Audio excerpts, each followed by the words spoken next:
ГСП онлайн. Городские новости сейчас. Четверг, 18:00, проспект Ленина. Совместный рейд сотрудников Ухта-Жилфонда и судебных приставов. По плану 15 адресов. По каждому долг на сумму более 25 тысяч рублей. Но виновники открывать дверь не торопятся. Ни штрафников, ни соседей дома нет. Только в 8-й по счету квартире обнаруживают хозяев.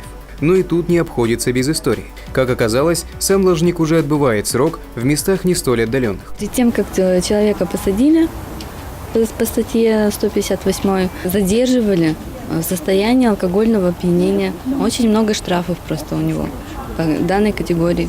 Произвести опись имущества не получается. В квартире все только самое необходимое.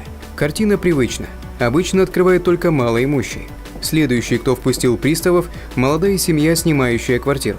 Их обязали передать предупреждение хозяйке. Больше ни одного должника дома не застали.